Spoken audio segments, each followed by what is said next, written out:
All right. So, what are your thoughts on this day, the last day of the tour? Well, we went in today to talk about economic policy, and that's kind of my thing. So it was very valuable, I think. We've just been with a lot of academics and stuff, and this was for the first time, like a bureaucrat, and she was very into policy more than the others who were very theoretical about what they were talking about, and she didn't necessarily incorporate anything with politics inside of it. So that was kind of a breath of fresh air. Yeah. Did you feel that you were just getting like overdose of the political talk like everywhere we went? To a certain extent. I think a lot of people tend to, or okay, wait, scratch that. To a certain extent, but I actually really enjoy all the political stuff. It was a lot of things to take in, but I think that's kind of the nature of somebody who doesn't know, everything that's going on here. So I was pounding it down. It was like beers. I was just like, yeah, I'm loving this. So it was good. Yeah.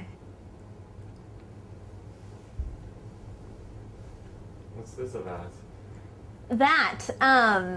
That was from one of my friends from college. He's studying abroad in Hong Kong, so he decided to drop in Taiwan and coordinate with me to meet up with me. And it should be known that I learned how to drink this summer, really, and 2 shots of vodka pretty much do it. So, and he knows that pretty well, so he dropped off a bottle of Absolute for me, just enough for a couple of shots. I could see most of it's gone. Most of it is gone, yeah. I went to his room the night before, and so we did a couple of orange juice and vodka shots. So it was very good for the soul on these very political days. So. So, how can you compare your expectations going to the trip and just think, what was met and like what came out a little different than what you expected, kind of thing? Well, I live in Taiwan, so can I give like a little bit of background here, or Sure. when I was From what age to what age? what? Like from what age to what age? Okay, I was born in the States, and when I was 13, after my second sister graduated from college, my parents decided to come back here. And from age 13 to 18, I was back here at the American school. And I was more one of the westernized kids, more than the integrated into Taiwanese society kids. So I kind of rejected a lot of things, wasn't really interested in Taiwan culture in general. So coming back here was just really wonderful because I got to fall in love with the country, when I was here, on an, day-to-day basis, like going to the temples and talking to people and really having that social interaction, but never having really, the intellectual backup to back all this cultural stuff up. So my expectations on coming on this trip were to really finally put into context what I had known culturally and understanding like the economic history, the cultural history, social development, economic development, etc. So, and like really understanding the politics, because my parents have always been pretty pro-independent, and I think a lot of, at least for me, and I think a lot of my peers in the States growing up, we just knew, that the DPP was good, and we didn't really know much about domestic politics. It was just that, KMT was bad, DPP is good. And it's much more gray than that. It's not black and white. And this time around, I got to really explore these topics a lot. So what, I guess, like, what's your, like, just gut or emotional reaction to DPP after learning more about that's a really good question. It's not black and white anymore. And we talked to a couple of kids who support KMT, and a lot of them support KMT only out of default for the, because they didn't like what the DPP did this time around. And it was very illuminating to understand their takes on Abian's policies and how they didn't succeed. For instance, one girl was talking about just a lot of bureaucratic institutions that were built up by the KMT were broken down by the DPP, and understanding also her remarks on the referendum and how it was more of a political strategy, she thinks, than an actual legal development. So understanding that, the DPP isn't perfect, understanding their domestic issues and their faults and what they might have done wrong these last 4 years has been incredibly valuable to know. Do you identify with those students at all? Like, do you see like, oh, I could be in their shoes? Or... I think so. One of the most inspiring, parts of this was that you have people our age who are very politically invested in this country and so spirited about it, whether it's on an activist level or more of a theoretical academic level. There is a history or a future to decide here, basically, and they are the generation that will come up and really grab, the bull by its balls and make it happen, whatever they want in terms of Taiwan's future. And in the States, I don't really necessarily feel allegiance there to the government. So it's interesting to see that if I were back here, I think I would be in their shoes and I would be so active in the political atmosphere here. Okay, so how are you going to feel if DPP wins? Like, what's, like, what are you gonna do? Right? What am I gonna do? Or like, you're gonna become like a bigger drinker, or like? I don't know. I'll be with my parents when the whole thing happens, so I'm not sure. But I don't know. I'm kind of getting the feeling that I'd really be interested in seeing what happens if either party wins. I'm not.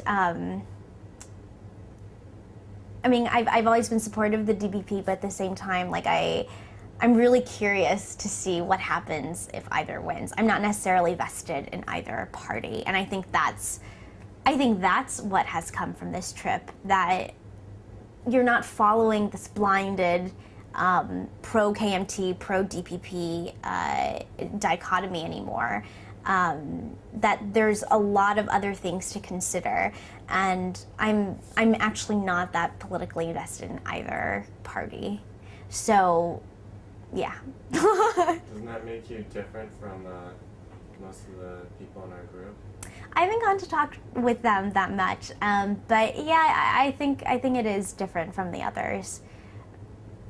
I think a lot of them are very, but like a lot of them grew up here as well, so I think they feel a connection with this country much more, and they see its prosperity in the DPP in the very end. At least the majority of the kids on the trip. But but at the same time, I'm gonna be delighted and so excited, especially for my parents, that the DPP has won. Okay, and if the KMT wins? If the KMT wins, I'd be really curious to see how they handle themselves. Really, like I was saying before, people are voting for the KMT because they didn't like what the DPP did, and the total counterpoint to that is, well, what would have the KMT done? You have this economic recession. They blame it on the DPP, and their policies. We don't know how the KMT would have performed under those circumstances either. And I think that's one of the greatest counterpoints to all these arguments against voting for the DPP. So if the reins of this country gets put in the hands of the the KMT, I'd be, if I could vote,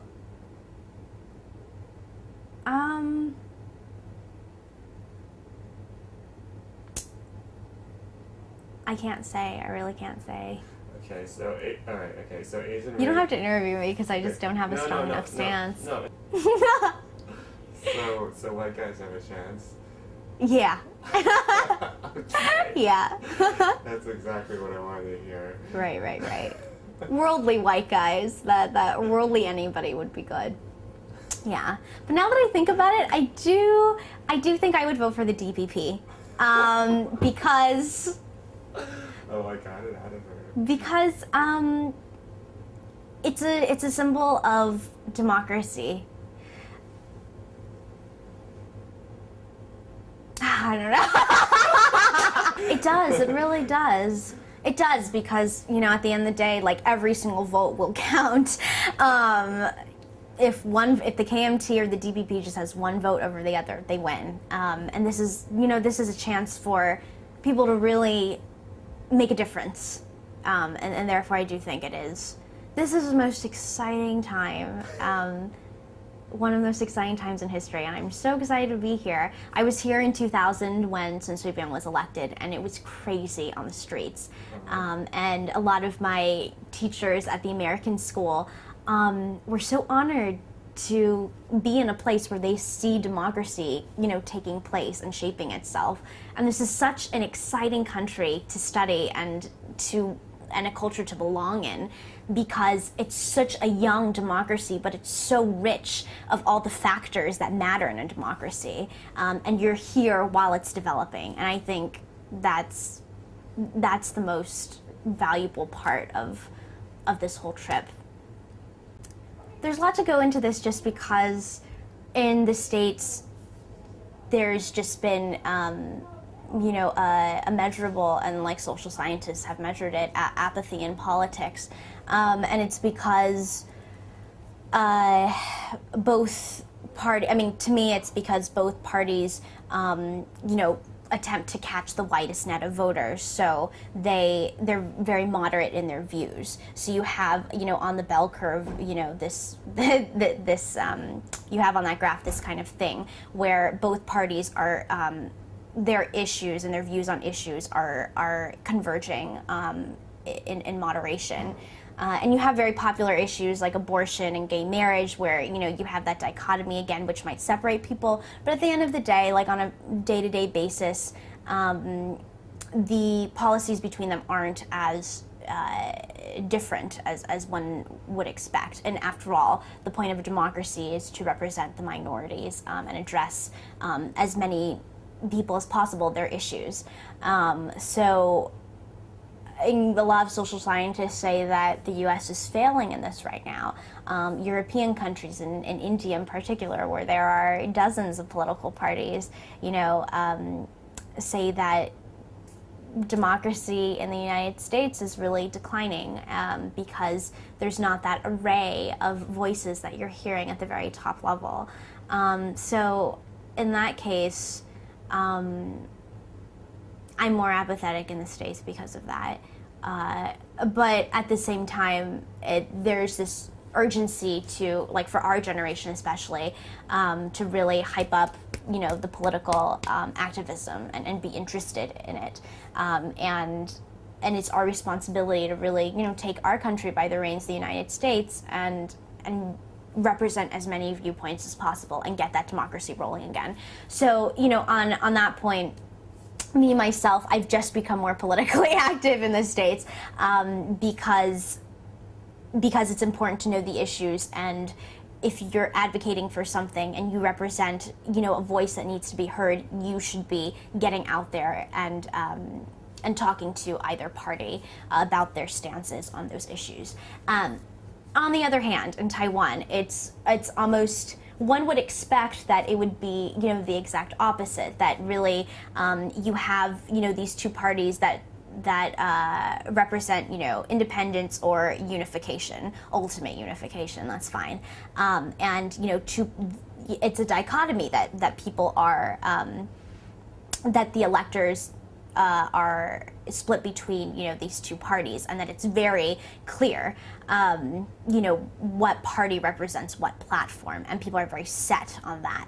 But in actuality, I think, and this is what is ironic, that in terms of domestic policies, many people don't make a differentiation between those two. And so it's funny because if you look at everything else besides these identity issues and perhaps and outwards economic policy, there is, you know, moderation moderation completely, that the two parties are indifferentiable in terms of their domestic policies, which is what you have in the States, basically. But it's funny because the electors don't